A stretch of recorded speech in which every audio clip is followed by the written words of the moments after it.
Ini baru saya suka nih.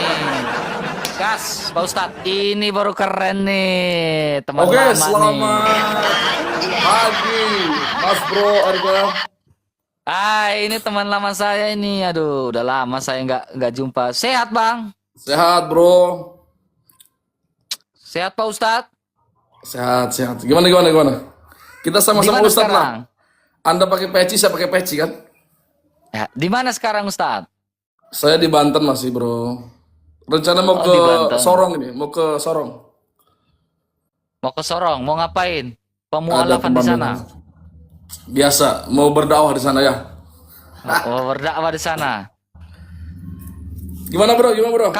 Kapan kita jumpa, Bro? Iya, boleh lah, Bro. Ngopi-ngopi lah. Di NTT kah? Di NTT aku. Oh, saya itu ada teman di Adonara. Teman saya itu ada. Oh, datanglah.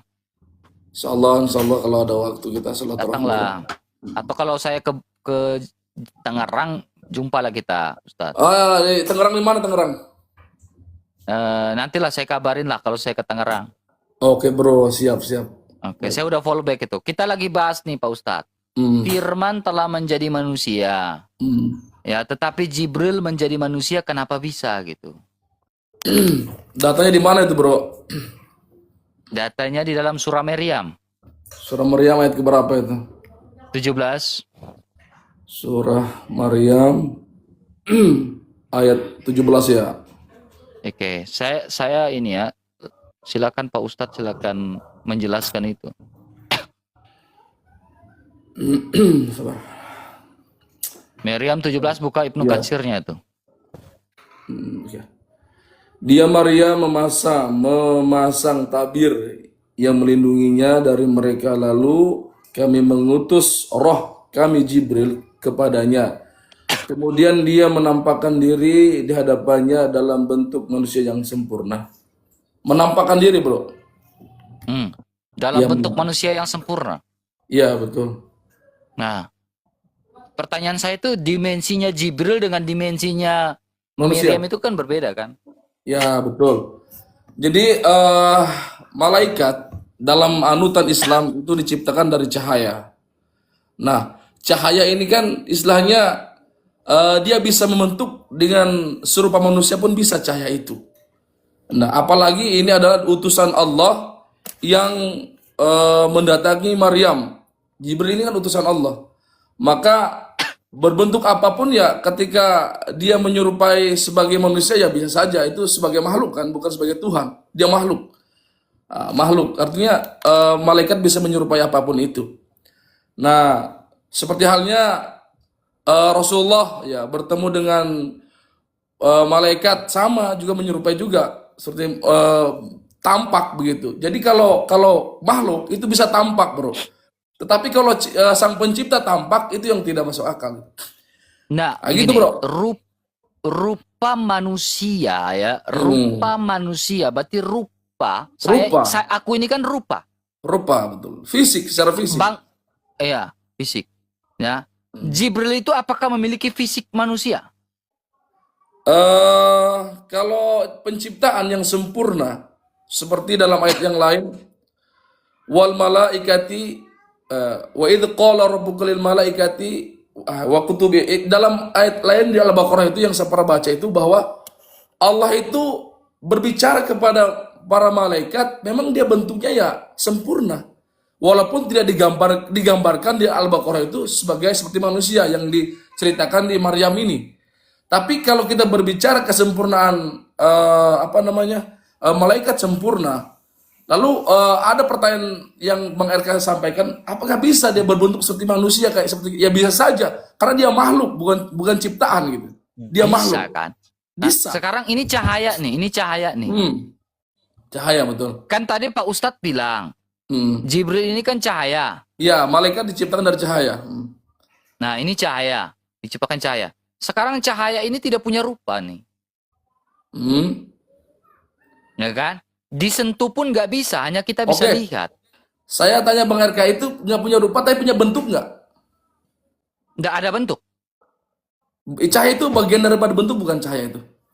Cahaya tidak berbentuk. Tapi Cahaya tidak berbentuk, tetapi bisa dilihat bisa.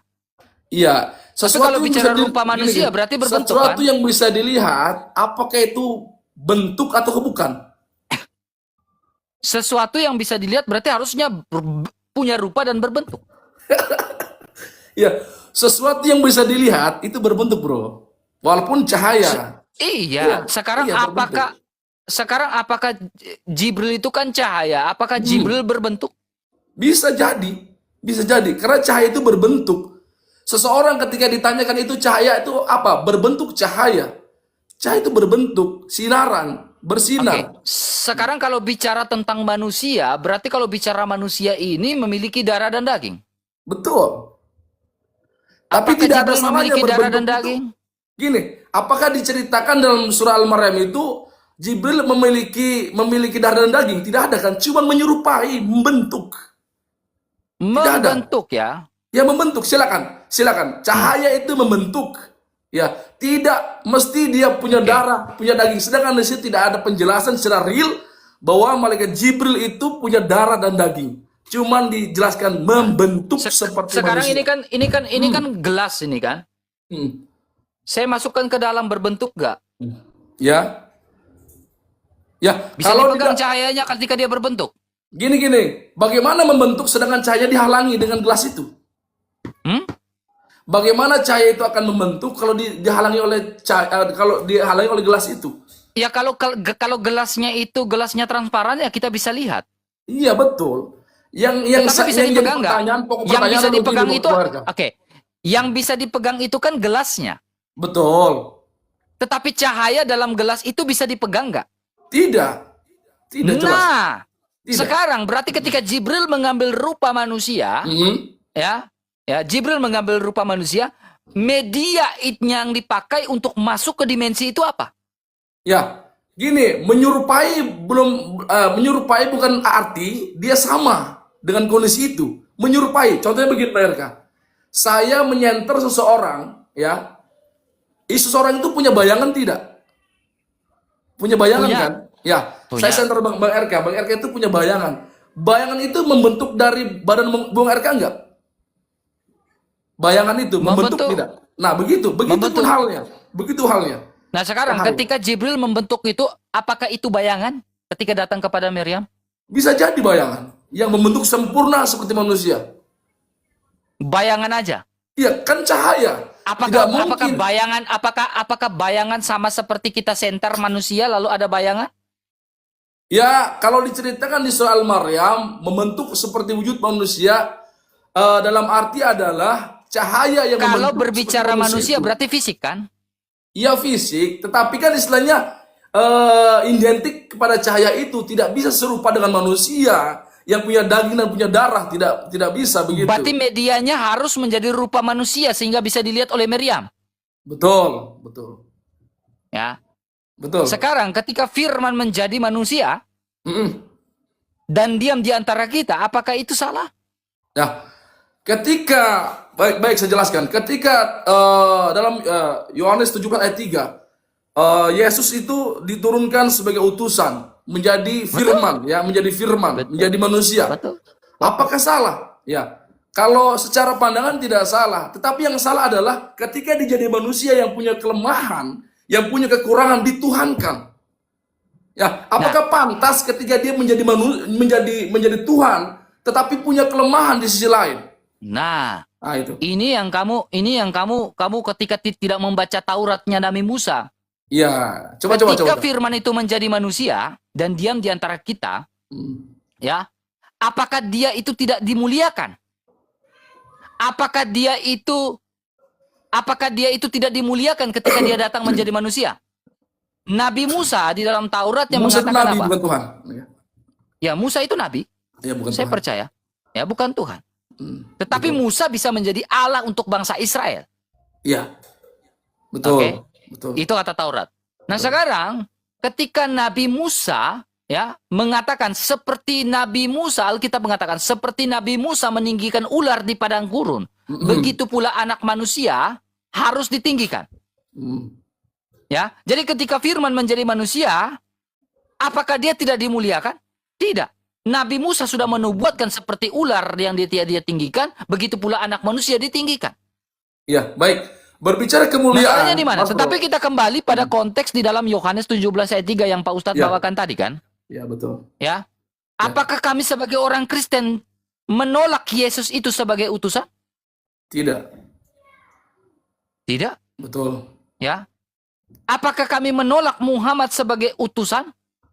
Menurut perspektif Alkitab kami menolak Muhammad sebagai utusan. Karena Yesus adalah wahyu yang definitif. Ya, Sabda yang definitif. Ya kan? Nah sekarang, apa perbedaan? Muhammad itu kan diutus sama Allah, negeri Mekah. Ya kan? Allah Betul. negeri Mekah kan? Aku hanya diutus oleh Allah negeri Mekah. betul. Ya. Sementara Yesus diutus keluar dari sang Bapa. Sekarang kata diksi utusan ini apakah sama dengan Al-Quran? Silakan. Baik. Laqad kana lakum rasulun uswatun hasanah. Jadi dalam Al-Qur'anul Karim dalam Islam berbicara utusan memang sebagai nabi, sebagai perantara untuk menyampaikan risalah daripada perintah Allah Subhanahu wa taala. Lalu kenapa ada bahasa di Al-Qur'an itu memang betul bahwa Nabi Muhammad diutus di kota Mekah. Di kota Mekah. Memang saat itu beliau dilahirkan di kota Mekah itu. Tapi ketika wa'tasimu bihablillahi jami'an wa la tafarruqu fisil mikafah. Jadi ketika ada bahasa-bahasa Al-Qur'an juga di sisi lain Islam ini akan menyeluruh seluruh alam seluruh dunia ini, itu sudah ada bahasa di Al-Qur'an juga. Lalu kenapa tidak di Mekah saja? Bagaimana kondisinya Islam tentang berbicara tentang utusan ini? Nah, utusan sebatas utusan hanya menyampaikan risalah, tetapi tetap mentuhankan Allah Subhanahu wa taala yang Maha Khalik, yang Maha Pencipta. Begitu. Berbeda dengan teman-teman kita di Kristenan bahwa Yohanes 17 ayat 3 itu utusan yang mengutus diri sendiri misalkan. Banyak dari bahasa-bahasa itu yang dilontarkan oleh teman-teman. Ya. Jadi ada bahasa, mohon maaf Bang RK, ada teman-teman kita dari Kristen juga menyampaikan itu, bahwa yang mengutus dirinya adalah dirinya sendiri. Nah, kalau kita berbicara tentang utusan, lalu dia jadi manusia, firman itu menjadi manusia, lalu dia punya keterbatasan, punya kelemahan, dia lapar, dia haus, segala macam. Memang betul itu natur daripada manusia itu sendiri, natur menjadi manusia. Ya, apakah pantas ketika Tuhan itu memiliki kelemahan-kelemahan? Apakah pantas kita menyembah Tuhan yang punya kelemahan? Ketika dia lihat pohon ara, ternyata pohon ara tidak ada buahnya, lalu dikutuklah pohon ara itu. Apakah pantas? Ini perlu kita gali lagi potensi-potensi itu, sehingga kita sadar bahwa kita menyembah siapa? Sang pencipta atau yang diciptakan? Atau yang dihadirkan? Ya, kisah para rasul juga, saya pernah baca itu kisah para rasul 36 ya, pasal 36. Jadi Yesus itu disalibkan baru menjadikan Tuhan. Jadi seluruh kaum Israel, ya kalau nggak salah ini bahasanya. Jangan kemana-mana dulu, jangan lari ke kisah Rasul dulu, bangsa. Oke, siap. Ya, nanti Jadi, itu pandangan konteks Islam. kedua. Ya, Kita fokus ke utusan ini dulu. Oke, pandangan Islam, utusan adalah sebagai nabi, tidak dituhankan. Dia hanya menyampaikan risalah daripada perintah Allah Subhanahu wa taala tentang ibadah, tentang mengesahkan, tentang mengkaji sunatullah yang ada di alam ini. Itulah tugas daripada seorang nabi, seorang utusan, begitu. Oke, Nah. saya jawab ya. Baik, silakan. Jadi ada tiga hal, tapi sebentar ini masuk ke konteks kedua ya. Pak Ustadz singgung ya. Kenapa saya menjawab ya apa yang dikatakan Pak Ustadz ya. Kenapa bukan Arab yang menjadi tanah perjanjian? Tapi itu konteks kedua, saya nggak mau lari-lari ya. Sekarang poin kedua, dia memiliki natur manusia. Dia memiliki natur manusia, dia lemah, dia tidur dan lain-lain, ya dia makan dan lain-lain. Itu secara alami natur manusia Yesus Kristus. Ya. Tetapi jangan lupa, ketika dia menjadi manusia, apakah ada dosa di dalam dirinya? Itu pertanyaan. Kalau memang ada dosa dalam dirinya, tunjukkan literasi mana kalau Yesus itu berdosa. Dalam Alkitab. Silakan tunjukkan. Literasi mana dia berdosa, ya. Kemudian dia lemah karena dia menjadi manusia dan dia lemah karena manusia lemah. Manusia berdosa, manusia lemah enggak? Lemah. Ya. Nah sekarang ketika Adam dan Hawa jatuh ke dalam dosa dan manusia itu berdosa dan mengalami lemah seperti itu, manusia tidak bisa mengembalikan lemah yang diakibatkan karena dosa. Makanya Yesus Kristus datang menjangkau manusia. Firman itu datang menjadi manusia. Menghampiri manusia yang lemah. Ya. Agar manusia yang lemah itu dikuatkan dan dimenangkan di dalam kematian dan kebangkitannya. Ya kalau firman itu tidak menjangkau manusia yang lemah, bagaimana manusia itu bisa bangkit lagi? Manusia lemah tidak bisa bangkit. Manusia mati tidak bisa bangkit. Tetapi Yesus menjangkau manusia yang lemah supaya apa?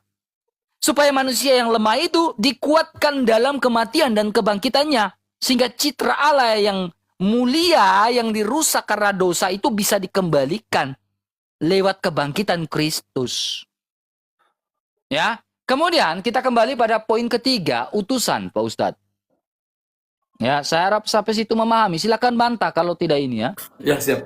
Ya, ini data yang Pak Ustadz bawakan. Inilah hidup yang kekal itu, yaitu bahwa mereka mengenal Engkau satu-satunya Allah yang benar dan mengenal Yesus Kristus yang Engkau utus. Ya, sekarang apakah diksi utusan ini sama seperti Muhammad diutus? Beda. Makanya baca, jangan mentok ayat situ. Baca ayat 5 coba. Allah yang benar itu Sang Bapa. Islam tidak pernah memanggil Allah dengan sebutan Bapa. Jadi Israel memanggil Allah dengan sebutan Bapa. Hanya Islam yang tidak pernah memanggil Allah dengan sebutan Bapa. Ya kan? Karena berbicara Sang Bapa ini berbicara tentang Allah Sang Sumber, Allah yang tak terhampiri, ya, yang menjadikan yang tidak ada menjadi ada. Inilah Sang Bapa. Makanya Israel memanggil Allah dengan sebutan Bapa. Lihat ini. Yesus dikatakan sebagai utusan karena apa? Utusan yang berbeda dengan Muhammad karena sudah ada sebelum dunia ada. Apakah Muhammad sudah ada sebelum dunia ada? Silakan, tafadol. Oke, saya sanggah ya terkait pertanyaan Bung RK tadi. Kelemahan, ya berbicara kelemahan Tuhan. Memang kalau dosa, namanya Nabi itu semuanya Allah sudah ampuni dosa-dosanya. Dalam Islam itu Yesus itu kita masukkan kategori kita percaya tentang Nabi Isa lah. Nabi Isa alaihissalam. Memang Allah sudah mengampuni segala dosa bentuk dosa. Tetapi satu ya yang membuat saya itu bahwa Yesus punya kelemahan. Ini saya tunjukkan datanya. Ya. Bang RK minta data, saya tunjukkan data ya. Dosa ya? Bukan dosa, kelemahan Tuhan. Ya kalau Satu juga. Silakan. Ya. Matius 21:18-20 tentang pohon ara. Ya. Nih, saya tunjukkan ada beberapa kelemahan Yesus tentang ini. Besok pagi-pagi sekali ketika Yesus dan kami dalam perjalanan kami ke kota Yerusalem. Dia merasa lapar. Satu, apakah pantas Tuhan itu lapar gitu kan? Ini lapar, dia lapar. Lapar ini bagian daripada kelemahan manusia juga sama, lapar. Nah, apakah pantas sebagai Tuhan itu lapar? Dia melihat sebatang pohon ara di pinggir jalan lalu mendekatinya untuk melihat kalau ada buah di situ. Ternyata tidak ada buah di situ, saudara. Ya, di situ tidak ada buah sama sekali. Nah, apakah pantas kalau Tuhan itu tidak tahu, tidak maha tahu kalau buah itu tidak berbuah? Tetapi ternyata pohon itu tidak ada buah, hanya ada daun-daun saja. Maka dia berkata kepada pohon itu, mulai sekarang kamu tidak akan pernah berbuah lagi. Dikutuk. Nah, kelemahan yang ketiga adalah marah emosi. Sehingga mengutuk pohon ara itu menjadi kering, saudara. Nah, itu kelemahannya. Oke. Ya, itu saya jawab dulu. Nah, yang saya maksud adalah, ya, apakah pantas Tuhan punya sifat ketiga itu, tidak maha tahu, dia harus lapar dan harus marah, mengutuk pohon ara. Yang berikutnya beliau bertanya tentang utusan Nabi Muhammad ke muka bumi. Ya, Nabi Muhammad itu jangan disamakan dengan Tuhan Anda yang dituhankan. Ya, kan Nabi Muhammad itu sebagai nabi, bukan sebagai Tuhan. Yang setara seharusnya Allah dengan Tuhan Anda itu setara. Ya, kalau Nabi Muhammad disamakan dengan Paulus misalkan, itu sama aja, itu utusan itu. Nah, Rasulullah adalah utusan. Memang kalau kita berbicara apakah dunia belum ada, Nabi Muhammad sudah ada. Ya, beberapa hadis yang lain mengatakan demikian. Nur Muhammad itu ada, tetapi dilahirkan, Rasulullah dilahirkan di kota Mekah, ya. Itu ya bumi ini sudah ada, kehidupan sudah ada, orang Israel sudah ada, orang-orang terdahulu sudah ada. Baru dilahirkanlah sebagai uswatun hasanah, sebagai utusan Allah Subhanahu wa taala untuk memperbaiki akhlak-akhlak manusia. Begitu Mas Bro. Jadi itu yang saya jawab tadi dari pertanyaan Anda. Mudah-mudahan bisa dicermati, bisa didalami. Bahwa apakah pantas Yesus sebagai Tuhan itu punya kelemahan tadi? Ya di Matius tadi itu kitab Anda loh yang menyampaikan bahwa Oke, boleh Yesus saya itu. jawab? Ya, silakan. Oke. Tadi kan saya sudah jawab. Ya, Kristus itu memiliki natur manusia. Ya, dia sungguh-sungguh Allah dan sungguh-sungguh manusia. Kan sudah jawab, mengapa dia lemah, dia lapar? Karena natur manusianya. Tetapi jangan lupa natur ilahinya. Dia punya firman. Dia adalah firman Allah itu sendiri. Ya, Allah bisa lapar nggak? Ya kan? Kan dia kan transenden. Tetapi ketika Allah mengambil rupa manusia, punya tujuan. Tujuan yang sudah saya jelaskan di awal. Karena manusia berdosa mengalami kelemahan. Sehingga dia datang mengembalikan kelemahannya itu yang dialami oleh manusia, menghampiri manusia. Lewat kematian dan kebangkitannya, akhirnya manusia yang lemah itu dimuliakan lewat kebangkitannya Yesus Kristus. Makanya dia harus diam di antara kita. Agar memahami manusia. Dia memahami manusia, tetapi dia ingin mengembalikan manusia yang lemah itu. Ya, lewat kebangkitannya, kan sudah saya jawab. Nah, kemudian, Pak Ustadz, ya, terkait pohon ara. Ya, Yesus melihat, ya, Yesus lapar. Ya, apakah Allah tidak pernah marah? Pertanyaannya itu. Ketika kau bilang Yesus marah sebagai sebuah sesuatu yang negatif, diksi yang negatif, saya pertanyaan balik. Apakah Allah tidak pernah marah? Apakah Allah tidak pernah murka? Ini saya balikin, ya. Ini di dalam Al-Quran Al-Baqarah, ya, Al-Baqarah ayat 90, Tuhan murka, Tuhan marah kan? Ya. Surat An-Nur, Tuhan marah kan? Ya kan? An-Nisa 93, Tuhan marah kan?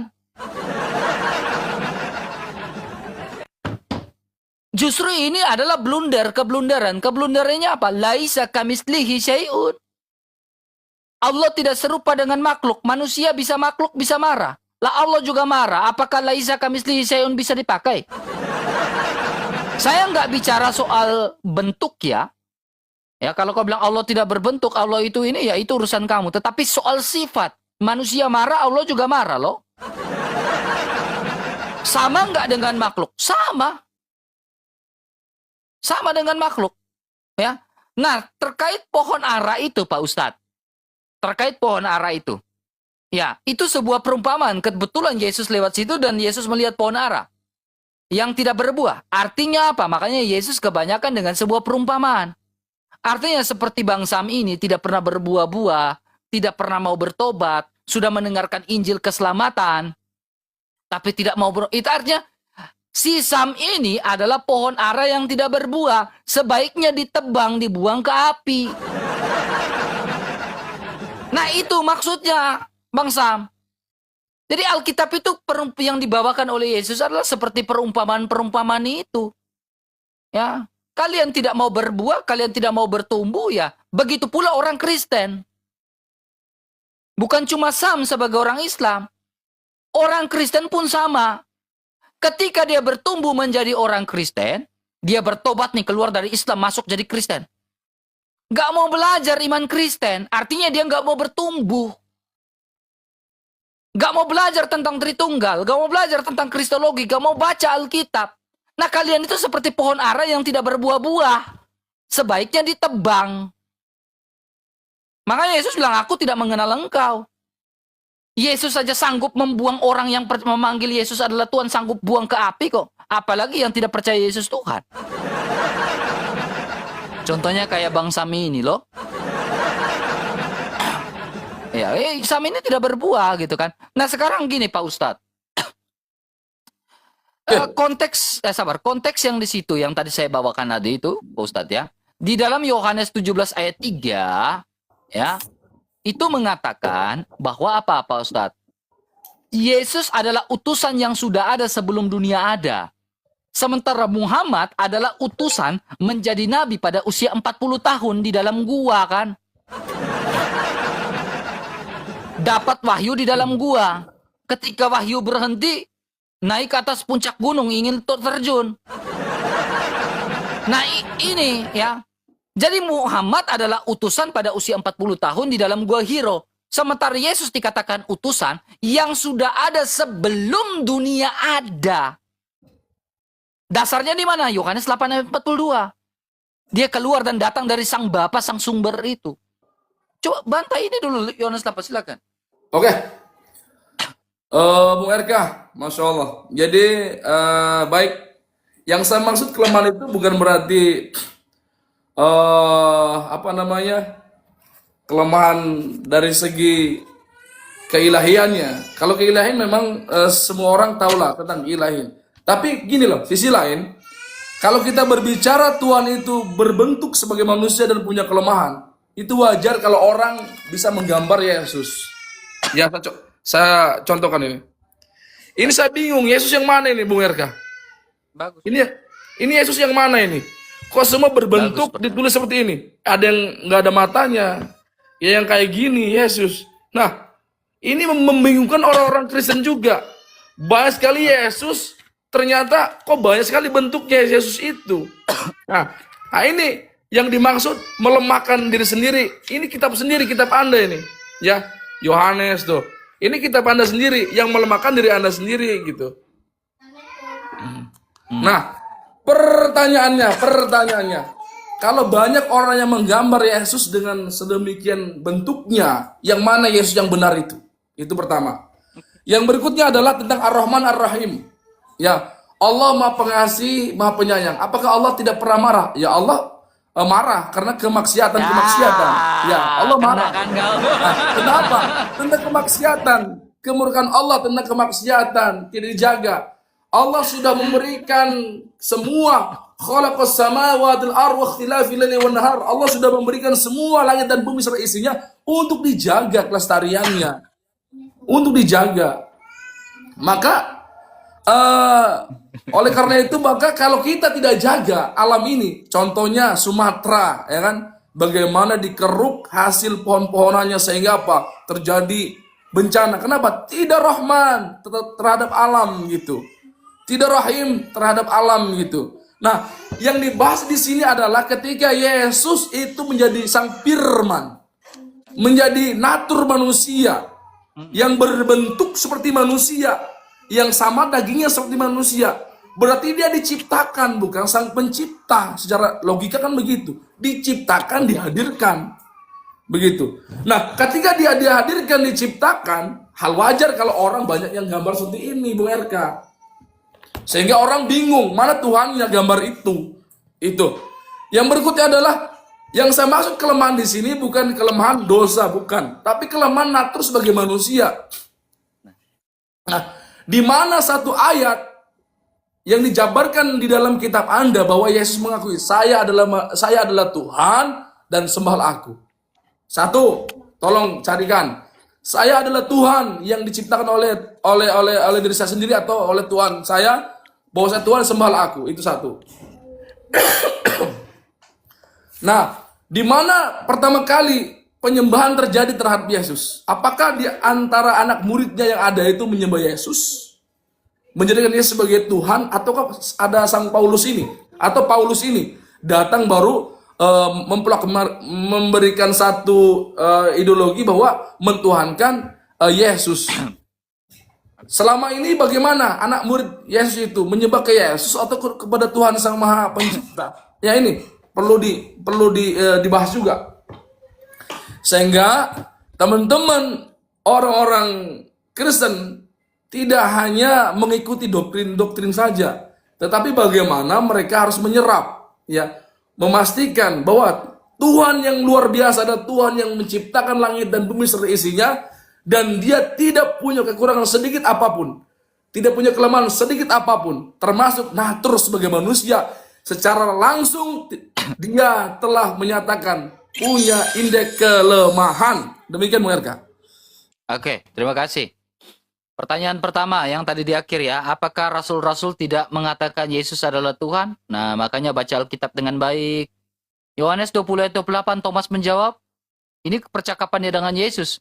Ketika dia tidak percaya Yesus itu bangkit, ya, Kisah di ayat 27, Yesus bilang, cucukkanlah jarimu itu ke dalam tanganku ini, dan kecucukkanlah tanganmu itu ke dalam lambungku ini, bekas lambung Yesus yang ditusuk dengan tombak. Ya, supaya kamu itu bisa percaya kepada saya. Karena Thomas gak percaya Yesus bangkit. Tapi ketika Thomas itu mencucukkan tangan ke lambung Yesus, ya, dan percaya Yesus bangkit, Thomas bilang apa? Ini Pak Ustadz, ya Tuhanku dan Allahku. Oke. That's the point, itu pertama. Ya. Nah, kemudian terkait foto Yesus. Ya, jadi saya bantah tuh. Terkait foto Yesus, Pak Ustadz. Ya. Nah, kalau kita melihat foto Yesus, contohnya di Chinese, kalau kita ke Israel itu ada gereja yang foto Yesus dari segala bangsa. Ya, ada bangsa Cina, Yesus itu matanya sipit. Itu bukan berarti Yesus punya bentuk rupa itu mata sipit kayak orang Cina, bukan seperti itu. Tetapi di situ berbicara tentang kedekatan batin antara manusia yang percaya Yesus yang datang 2000 tahun lalu. Kami sebagai orang Cina ingin mengalami kedekatan Yesus yang datang 2000 tahun lalu dalam budaya kami.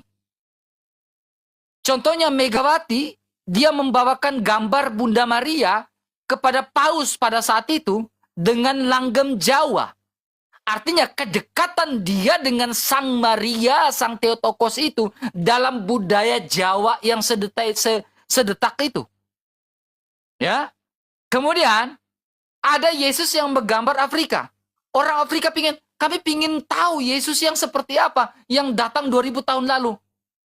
Jadi dalam pendekatan budaya itu seperti apa loh?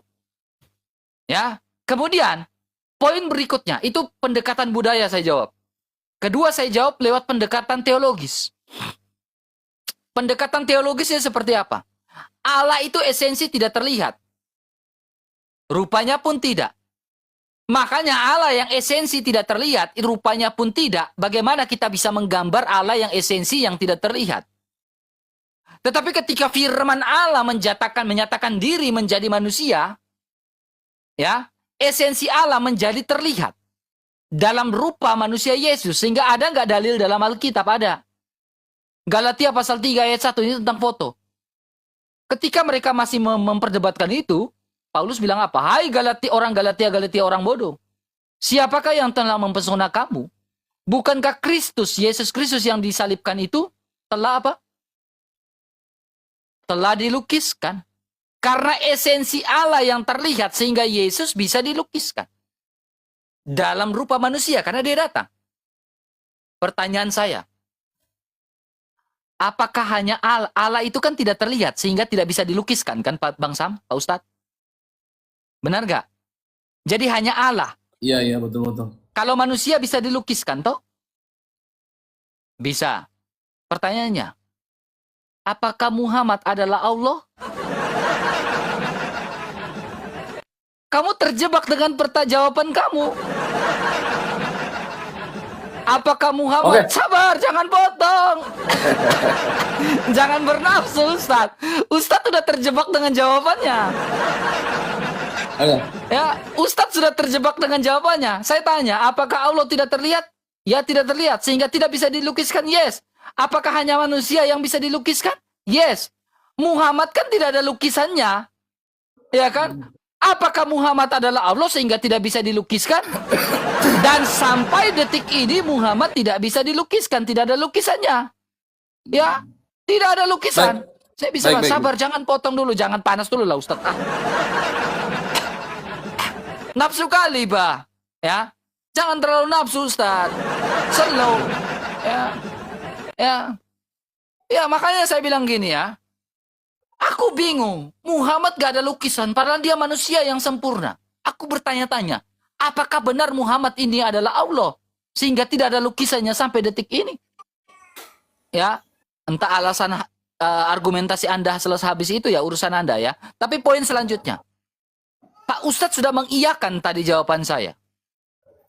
Kalau semua manusia berdosa, dan Muhammad pun melakukan dosa. Ya. Tetapi, Yesus Pak Ustadz sudah ngomong, dalam kelemahan sebagai manusia dia ada. Dia lapar, dia tidur.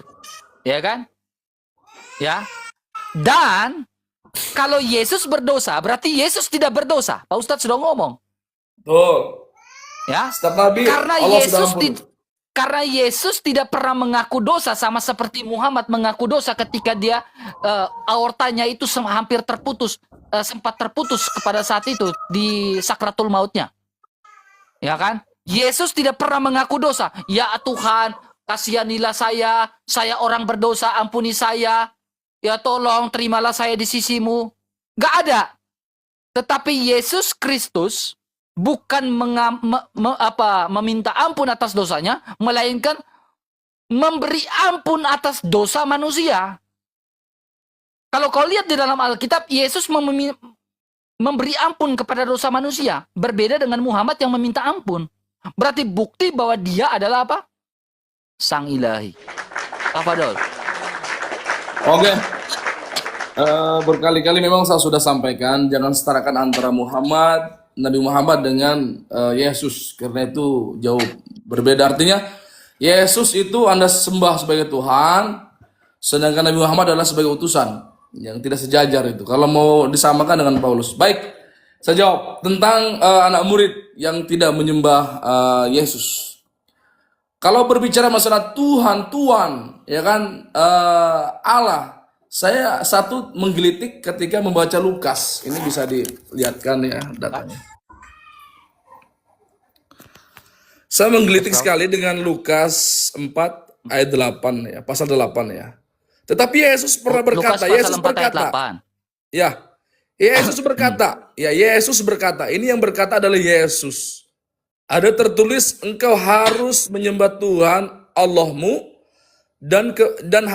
dan hanya kepada Dia sajalah engkau berbakti. Ini Yesus yang berkata kepada anak murid. Nah, oke, itu jawabannya pertama ya. Nah, di manakah bukti real nyata bahwa anak murid itu menyembah, mentuhankan, bukan hanya sekedar ucapan saja? Itu perlu dijawab, Bung Arga. Yang berikutnya adalah tentang gambar Nabi Muhammad. Apakah Nabi Muhammad itu Allah itu sendiri? Mohon maaf. Allah Subhanahu wa taala telah berfirman di dalam surah Al-Toha ayat 14 ya. Innani anallah la ilaha illa ana fa'buduni wa aqimis shalah li dzikri. Ya. Bahwa kata Allah Subhanahu wa taala, aku adalah Allah. Sembahlah aku kata Allah, ibadahlah kepada aku ya kata Allah, maka berzikirlah untuk mengingatku kata Allah Subhanahu wa taala.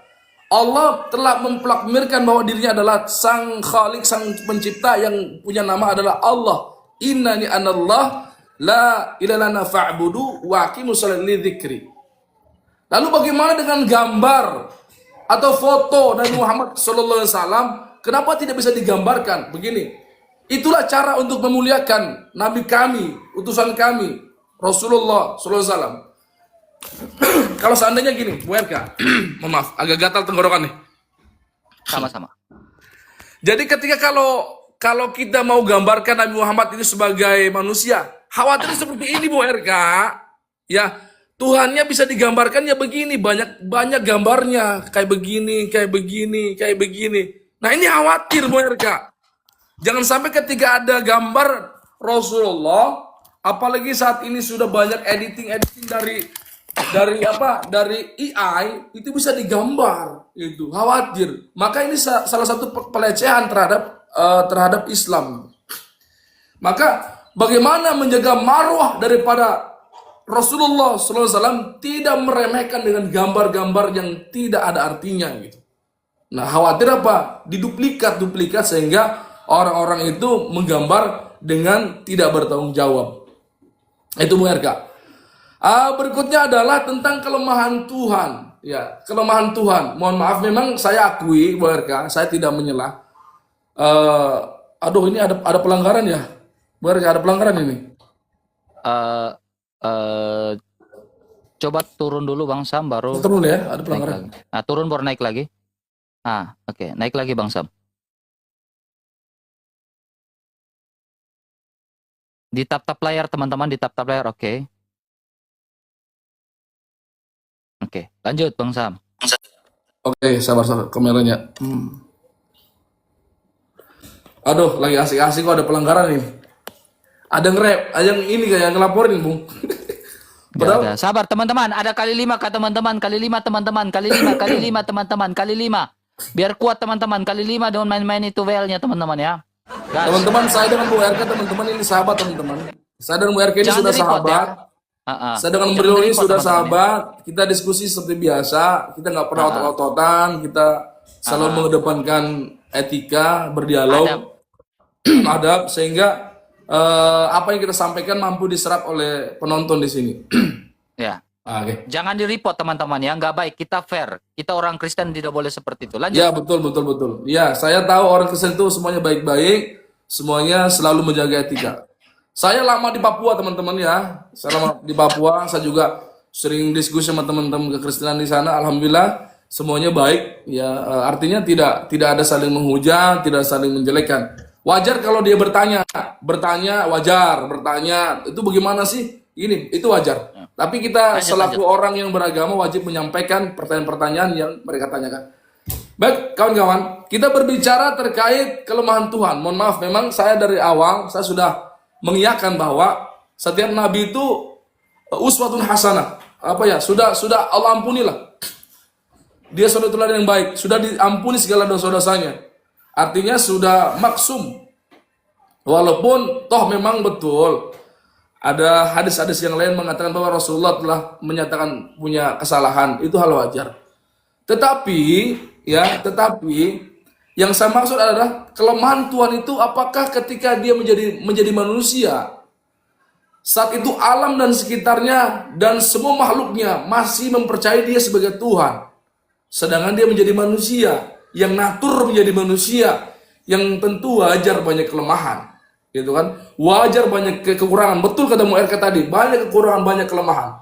Apakah wajar juga kalau dia disebut sebagai Tuhan, kalau memang dia punya kelemahan, sedangkan otoritas sebagai Tuhan itu adalah dia tidak lemah terhadap dirinya, dia kuasa atas dirinya. Jangankan dia ingin sesuatu, dia menciptakan sesuatu pun bisa. Jangankan ingin buah pohon ara yang tidak ada buahnya, dia menciptakan saat itu ada pohon ara di depan muka itu bisa. Kenapa harus mesti menampakkan kelemahannya? Dia tidak tahu pohon itu tidak ada buahnya gitu. Itu Bung RK, kira-kira ya, bisa dijawab. Oke. Jadi itu bukan sebuah kelemahan, tetapi itu konteks sebuah perumpamaan. Ya Pak Ustadz ya. Nah, gini Pak Ustadz. Sebelum Islam mengatakan la ilaha illallah Allahul ahad, ya, orang Kristen sudah terlebih dahulu mengakui itu.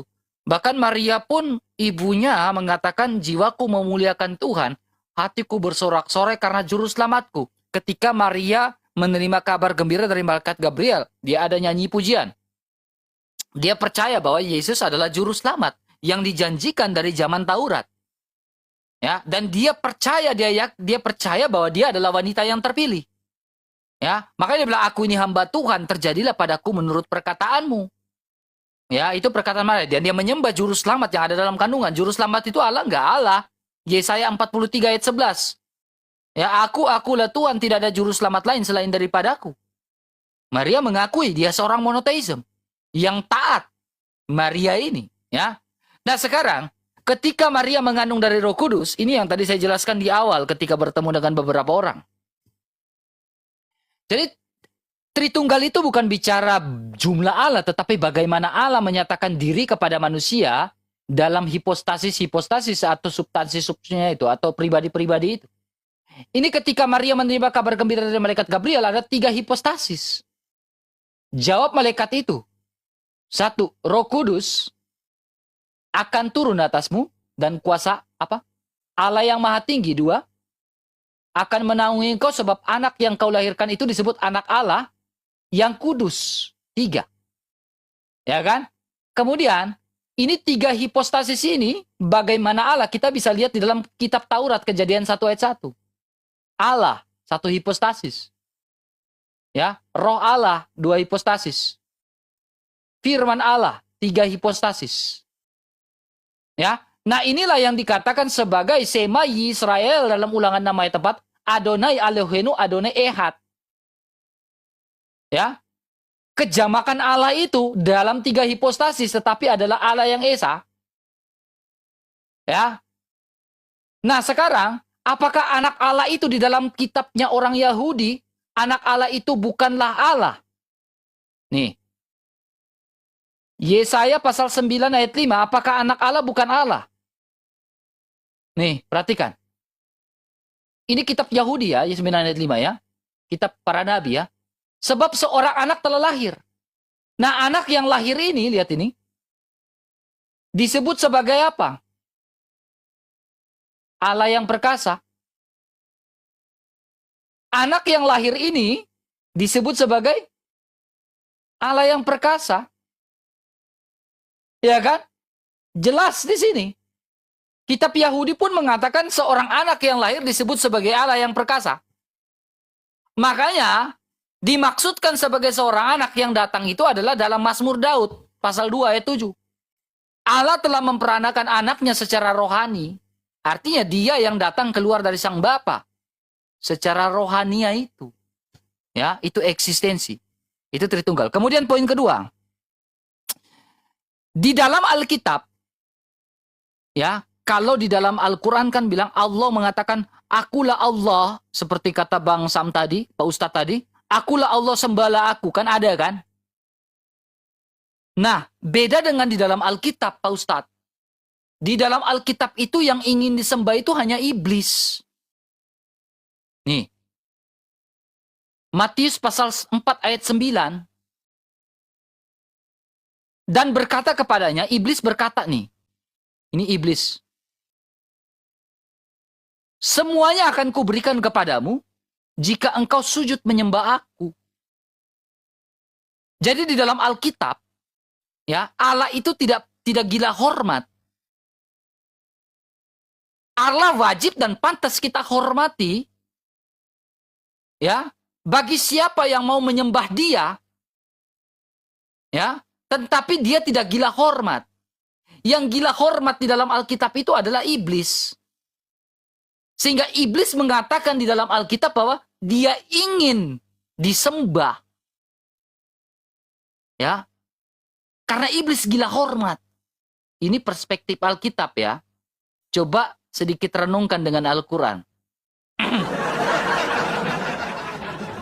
Ya, ini perspektif Alkitab. Tapi coba renungkan dengan Al-Quran. Coba lakukan perbandingan dan permenungan. Itu maksudnya seperti itu ya. Tapi saya tidak maksud ya. Cuma ini ya. Dipikir-pikir aja. Karena iblis itu gila hormat. Makanya dia bilang, sembah aku gitu. Perspektif Alkitab, bukan Al-Quran. Oke. Sabar, ketiga. Oke. Makanya pertanyaan jangan kasih banyak-banyak. Saya harus jawab semua. Oke, Ya. siap. Eksistensi Muhammad. Ya, Muhammad tidak ada foto dan gambar dan lain-lain.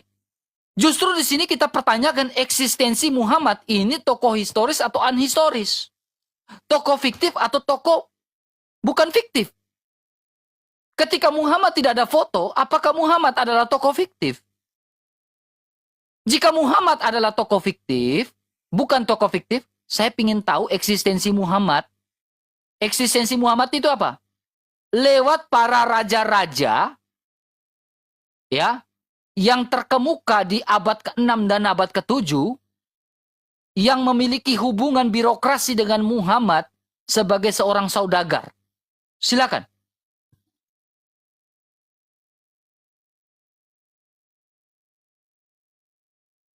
Oke. Sabar.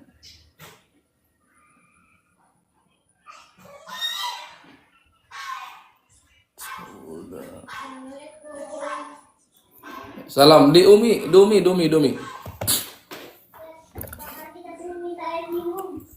Ya, itu di depan tuh ya. Mohon maaf, saya ada santri saya. Ini di depan dek. Itu ada air ya. Itu ada air. Kalau mau ambil itu untuk itu di Umi ya. Baik. Kebetulan Bu RK saya di sini menghidupi anak-anak yatim. Ada beberapa anak yatim piatu. Di situ dek, dibuka dek. Kita hidup di sini. Baik. Bu RK, luar biasa. Jawaban-jawabannya ya dari Bu RK terkait tentang pertanyaan-pertanyaan saya tadi. Gini Bu RK, saya tidak mendapatkan satu jawaban terkait sahabat atau anak murid Yesus itu menyembah Yesus secara murni gitu. Tidak ada satupun itu ya yang saya dapatkan. Saya bertanya kepada Anda, kapan Yesus itu dijadikan Tuhan? Sebenarnya kapan?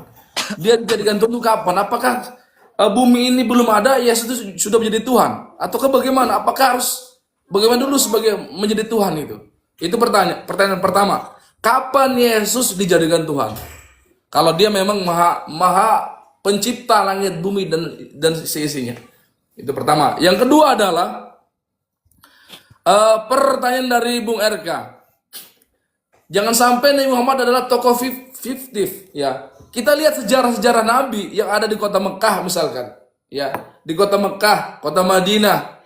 Itu menjadi satu tempat sejarah yang peninggalan Rasulullah yang saat ini masih dikunjungi oleh ribuan orang gitu. Ada Mekah, ada Madinah, ada makom-makom sejarah Nabi di sana. Ya, itu sampai saat ini dikunjungi oleh orang, banyaknya ribuan orang yang datang ke sana. Itu salah satu wujud bahwa adanya sosok Nabi Muhammad SAW. Nah, bukan berarti kami tidak mau memberikan gambaran Nabi Muhammad, tidak, tapi menjaga marwah daripada Nabi kita. Menjaga marwah daripada foto daripada Nabi kita. Jangan sampai yang tadi saya sampaikan bahwa ketika ada foto-foto yang dipajang yang menyerupai Nabi, lalu diduplikasi yang tidak benar, yang nanti kulitnya warna hitam, segala macam, pada akhirnya bingung di mana foto yang asli gitu. Yang tadi saya gambarkan tadi, ya, di mana Yesus itu yang asli kalau gambarnya begini semua, bro, gitu loh. Kalau begini semua gimana? Mana yang asli nih? Apakah ini? Apakah ini? Apakah yang mana? Gitu loh. Mana yang asli ini? Nah, ini dikhawatirkan ketika Nabi Muhammad itu ada gambarnya diduplikasi. Ya, diduplikasi. Maka secara tidak langsung yang memberikan gambar itu melemahkan daripada kenabian. Apalagi Tuhan melemahkan eksistensi sebagai Tuhan itu dengan gambar-gambar, dengan patung-patung. Ya, tidak sama halnya kita menyembah dewa Molok kalau begitu. Begitu. Sama halnya ini salah satu paganisme, ya, paganisme menyembah foto atau menyembah berbentuk Tuhan gitu. Nah, begitu bro. Nah, yang berikutnya adalah apalagi tadi? Tadi ada anak-anak tadi buyar. Apalagi tadi pertanyaannya? Ke abad 6 ya, abad 6 ya. Saya tanya hubungan birokrasi antara raja-raja pada saat itu Ya. dengan Muhammad. Baik. Pada abad 6 ya ke 500 Masehi ya, ini saya baca aja ya karena saya juga belum mempelajari juga, Bro. Ya udah gak usah jawab, nanti menyesatkan orang Pak Ustadz. Iya. Oke. Gak usah Jadi jawab, kalau gak usah masalah sejarah ke sana saya masih belum mempelajari. Saya masih mempelajari tentang tahapan ketuhanan, terus percaya Tuhan itu bagaimana itu tuh, masih tahap-tahap itu. Kalau untuk berbicara terkait sejarah-sejarah tentang masa Eropa, sekutu masuk ke Indonesia itu masih saya belum mahir lah. Nah, Pada intinya adalah nanti ya baik. Pada intinya adalah yang saya sampaikan tadi Bung RK, betul kata Bung RK, bagaimana perbandingan iblis di agama Bung RK dengan Islam. Kalau dalam Islam iblis itu aba wastakbar wa kana minal kafirin. Jadi ketika Allah Subhanahu wa taala itu untuk memerintahkan kepada iblis untuk menghormati Nabi Adam, iblis membangkang. Nah, merasa hebat, merasa angkuh, betul yang disampaikan tadi oleh Bung RK. Iblis merasa luar biasa, saya ini luar biasa gitu. Pada akhirnya dia disebut dengan aba wastakbar wa kana minal kafirin. Orang-orang yang ingkar, orang yang tidak menerima ketetapan Allah Subhanahu wa taala. Kalimat kafir di sini bukan kalimat ini, tapi tidak menerima, itu kafir ya. Tidak menerima apapun perintah yang Allah sampaikan kepada iblis itu untuk menghormati Nabi Adam alaihissalam saat itu. Begitu Bung RK. Saya pertanyaan satu terakhir ya. Kapan Yesus dijadikan Tuhan? Itu terakhir aja. Silakan. Oke, terima kasih. Ya. Jadi poin pertama Pak Ustadz, kita harus memahami filsafat ya. Filsafat pertama dalam sebuah bahasa namanya latria dan dulia atau adorasi dan venerasi. Ya orang Kristen apalagi orang Katolik, ya orang Katolik itu tidak menyembah foto, gambar-gambar itu tidak menyembah. Ya foto itu adalah media di mana kita seperti yang saya bilang tadi memahami bahwa dia pernah datang menjadi manusia, kedekatan kita, tetapi bukan berarti kita menyembah foto. Bukan menyembah lukisan, bukan menyembah patung, bukan. Itu salah besar. Karena di dalam Alkitab ada dua hal, yang namanya latria dan dulia, atau proskuneo. Latria itu penyembahan kepada Allah Tritunggal, karena bicara menyembah ini ada 3 kriteria, harus ada imam, ya harus ada mesbah, harus ada kurban. Itu kriteria dari penyembahan dalam gereja Katolik. Lukisan yang ada contohnya ada di dalam di apa saya kayak gini. Nah, apakah saya menyembah lukisan ini? Tidak. Ya. Karena tidak ada kriteria saya menyembah lukisan itu. Ya, karena harus ada 3 kriteria itu. Nah, di dalam Alkitab ya, di dalam Alkitab ini secara biblikal, di dalam Alkitab tidak ada sama sekali. Ya, contohnya Musa ketika Tuhan dia membuat patung ular tembaga, ular tedung. Lalu patung ular tedung itu disuruh tatap. Apakah Musa menyembah latria kepada patung itu? Tidak. Itu dalam bahasa Septuagintanya menggunakan kata proskuneo. Ya, bukan berarti menyembah. Kemudian ketika Yosua dalam Yosua pasal 7, ya, dia menyembah tabut Allah, yang di atas tabut Allah itu ada 2 patung kerub. Ya, apakah dia sujud sampai ke lantai? Sujudnya itu sujud kayak Islam, langsung ke bawah.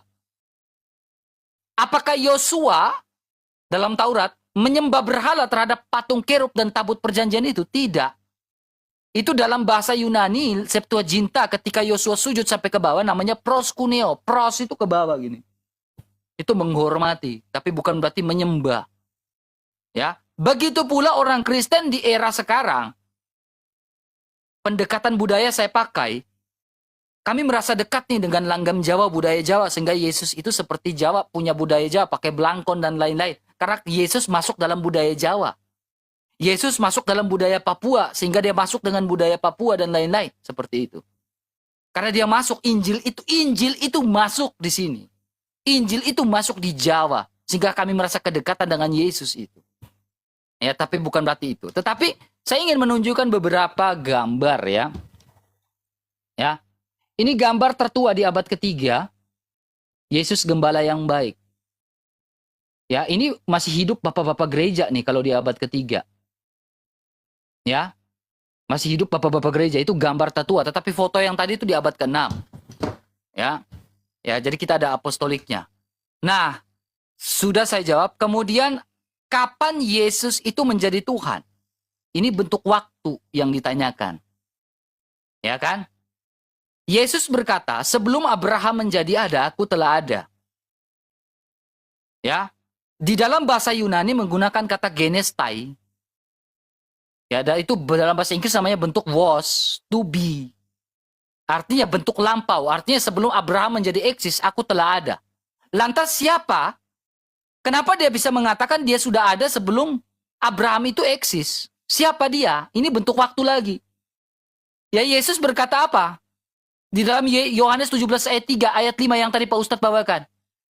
Sebelum dunia ada, aku telah ada, dia bilang. Ya kan, ini bentuk waktu. Kemudian, ada lagi ayatnya. Siapa dia? Yohanes 1 ayat 1.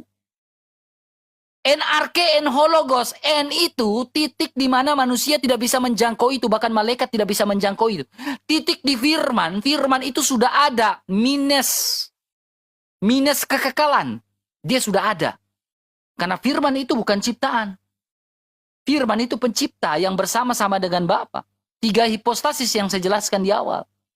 Yang tadi saya jelaskan tentang 3 hipostasis dalam kitab Kejadian. Bagaimana Allah menyatakan diri kepada manusia. Tak kenal maka tak sayang. Makanya dia menyatakan diri siapa dirinya. Ya, seperti itu. Jadi sudah saya jawab bentuk waktu. Saya tahu kamu mau bawa ke Kisah Rasul. Silakan. Oke, terima kasih banyak Bu RK. Saya tidak bermaksud untuk menyatakan bahwa Bung RK menyembah lukisan, tidak. Saya menyampaikan bahwa kalau digambarkan Muhammad itu ada lukisannya, maka dia khawatirkan duplikasi seperti tadi itu. Ya, saya tidak berbicara Anda menyembah lukisan segala macam.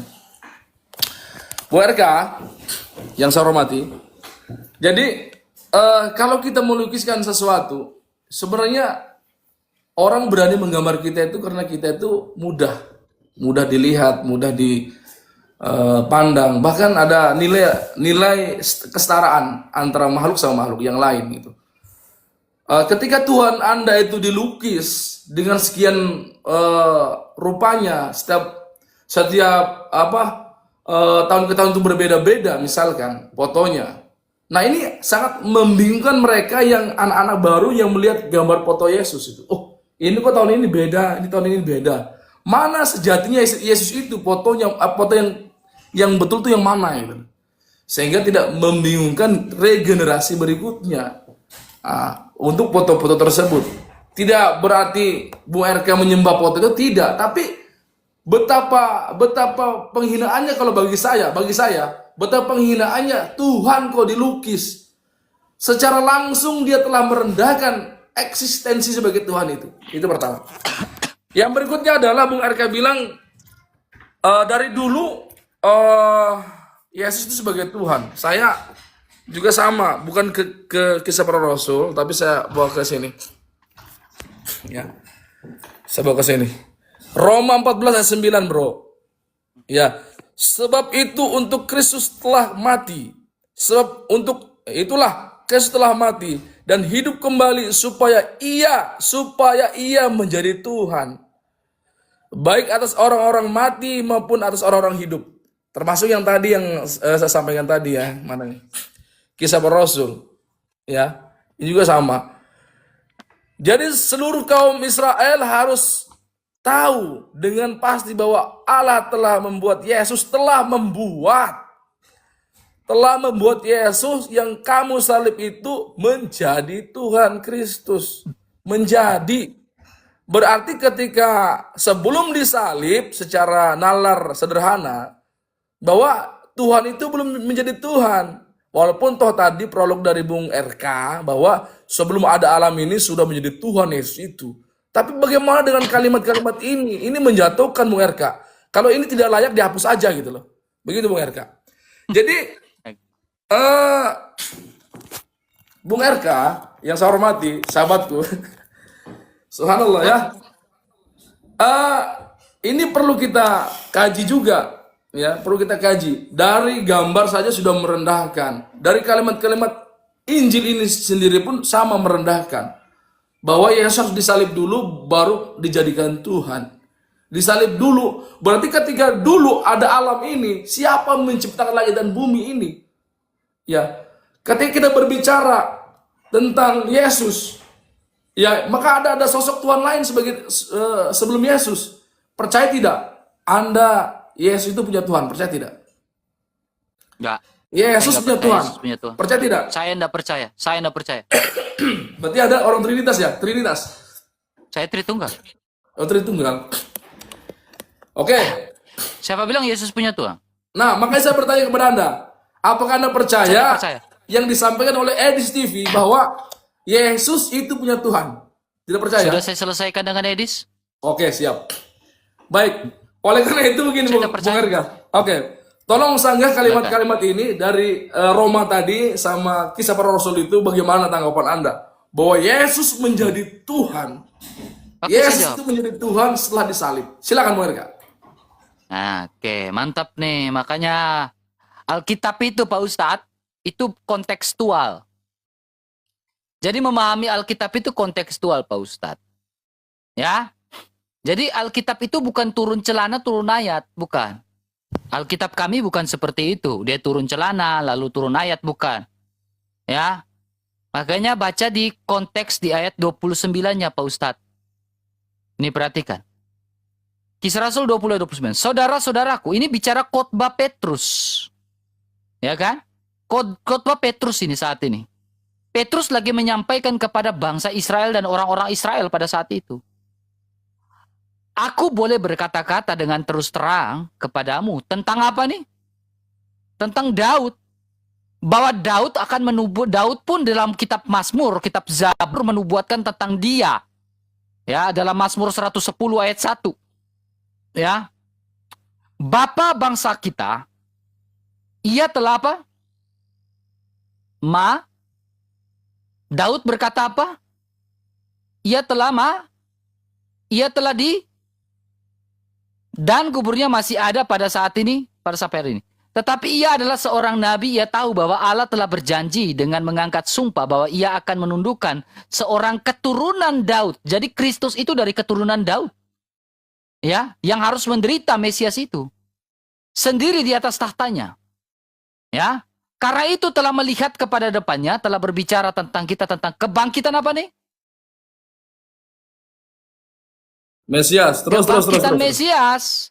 Ketika ia mengatakan bahwa dia tidak ditinggikan, dia tidak ditinggalkan dalam dunia ini orang mati, dan bahwa dagingnya tidak mengalami kebinasaan. Lihat ini. Yesus inilah, lihat, yang dibangkitkan Allah, lihat konteksnya, dan telah hal itu kami semua adalah saksi. Lihat ini. Ada saksi mata. Dan sesudah ditinggikan oleh tangan kanan Allah, dan menerima Roh Kudus yang dijanjikan itu, maka dicurahkannya kepada kamu, dilihat dengan dengar sini. Sebab bukan Daud yang naik ke sorga, lihat ini. Malahan Daud sendiri berkata, lihat ini. Ini Mazmur 110 ayat 10, kata Daud, Tuhan telah berfirman kepada Tuhanku, duduklah di sisi kananku sampai kubuat menurut peraturan Melkisedek ini. Menjadi musuhmu, menjadi tumpuan kakiku, lihat ini. Jadi seorang Israel harus tahu, orang Israel, jadi Petrus lagi berkhotbah di atas ini, konteks di atas Petrus lagi berkhotbah. Lalu klimaks dari ini Petrus bilang apa? Hei orang-orang Israel, kalian harus tahu dengan pasti. Ini Petrus berkhotbah bahwa Allah telah membuat Yesus yang kamu, jadi Yesus yang dibuat, yang disalibkan oleh bangsa Israel itu, ya, Yesus yang dibuat, yang disalibkan oleh bangsa Israel itu harus kau jadikan Tuhan dan Mesiasmu. Itu maksudnya Pak Ustadz. Ya. Jadi maksudnya Yesus itu yang dinubuatkan di para nabi, di kitab Daud. Itu yang betul-betul dia menggenapi segala sesuatu. Harus kau jadikan Tuhan dan Mesiasmu. Itu maksudnya. Ya, bukan berarti Allah menjadikan dia Tuhan setelah dia mati, bukan. Dia yang mati itu dan bangkit itu menggenapkan nubuatan dalam kitab Taurat, kitab para nabi dan kitab Mazmur. Dia itu harus kau jadikan Tuhan karena sebelumnya kau tidak jadikan dia Tuhan. Kau harus jadikan dia Tuhan sekarang. Percaya kepada dia karena dia bangkit, saya saksinya, kata Petrus. Itu maksud ayatnya. Itu berhubungan dengan Roma 14 ayat 9. Itu pun khotbah yang sama. Lihat konteksnya. Ya. Nah, sekarang ketika Yesus menjadi manusia, bahkan Alkitab tidak mengelak. Alkitab berkatakan apa? Dia dibuat lebih rendah dari malaikat-malaikat. Dibuat lebih rendah daripada malaikat dalam waktu yang singkat dia. Dibuat lebih rendah. Karena apa? Dia menjalankan dirinya sebagai hamba Allah, menggenapkan Yesaya pasal 53 sebagai hamba yang menderita, hamba yang setia. Harus mati di atas kayu salib. Tetapi dalam penghambaan itu, apakah dia tidak ditinggikan? Sama seperti Musa meninggikan ular di padang gurun, begitu pula anak manusia harus ditinggikan. Ya. Kemudian poin ketiga, jadi kami meninggikan dan memuliakan dia di dalam salib itu. Ya, dan kebangkitan. Poin ketiga, foto ini apa tidak membuat anak-anak berubah, bingung? Tidak. Ya, kenapa? Poin pertama, ada iman rasuli. Aku percaya akan Allah Bapa yang Maha Kuasa, pencipta langit dan bumi. Kami percaya itu. Jadi mau ada foto yang berbeda-beda seperti itu tidak akan mengoyakkan iman kami. Karena satu, ada pengajaran apostolik. Tidak membuat kami akan berubah-ubah. Zaman berubah, menjadi modern, pengajaran berubah. Muncul ajaran, muncul hamba Tuhan baru, pengajaran berubah. Tidak seperti itu. Ya, Gereja Katolik senantiasa memelihara warisan-warisan leluhur, warisan ajaran apostolik itu. Ya, makanya ada ajaran apostolik, ada iman rasuli, ada doa aku percaya. Kemudian, apakah berubah? Tidak, Yesus tidak berubah. Karena Yesus tetap sama yang kami imani di dalam perayaan Ekaristi. Sampai detik ini kami imani, inilah tubuhku yang dikurbankan bagimu, lakukanlah ini. Tidak berubah, yesterday, forever, Jesus is the same. Ya, jadi kami tidak membuat kami bingung. Kami sebagai Katolik tidak buat kami bingung. Karena kami mempertahankan warisan leluhur itu hingga detik ini. Ajaran apostolik itu hingga detik ini, Pak Ustadz. Ya, silakan. Baik. Sudah dijawab. Sabar, saya lupa Pak Ustadz. Pak Ustadz mau sholat ya? Nantilah kita lanjut lagi malam lah. Malam lah Pak Ustadz naik kita lanjut ya. Oke, malam kayaknya saya, ya nanti kalau nggak ada kegiatan saya ini ya. Baik Bu Erka, terima kasih luar biasa. Oke, makasih luar biasa Erka, juga Pak Ustadz. Bu Erka, ini satu lagi saya sanggah ini, boleh ya? Silakan. Ya, oke. Kau mau turun, kau mau sanggah gimana? Nggak usah lah. Enggak. Ini Aku aja nggak kasih pertanyaan karena kau mau turun. Aku orangnya fair loh. Masa kau mau turun, kau buang sampah di sini, baru kau mau kabur? Gak mau lah. Oke bro, kebetulan ini sudah mau jam 11 waktu zuhur di daerah Banten. Nanti kita lanjut di malam atau di lain kesempatan. Makasih banyak sahabatku Bu Erka. Tetap kita jaga kehormatan, jaga jaga adab terkait lintas agama, karena kita tidak pantas lah diantara saling beragama itu menghujat atau menjelekkan agama lain. Kalau bertanya mungkin boleh bertanya, kalau sampai menghina segala macam nggak, saya kira nggak perlu menghina. Karena bagus. Saya suka. Karena saya diajarkan dalam Islam itu begitu, dalam ajaran saya. Jadi Islam juga sama Bu Erka, ada Islam yang keras, yang biasa gitu. Jadi kalau saya lebih kelembutan, hati ke hati. Cara Nabi kami untuk menyampaikan dakwah itu dengan santun, dengan hikmah, dengan kebaikan. Mungkin itu Bu Erka, terima kasih banyak atas waktunya. Mohon maaf jika ada kata-kata yang menyinggung Bu Erka, saya mohon maaf. Saya sebagai manusia biasa. Aku pun maaf kalau ada kata-kata yang salah yang tidak bisa menjaga lisan saya dengan baik, saya mohon maaf. Demikian, selamat siang Bro. Selamat siang.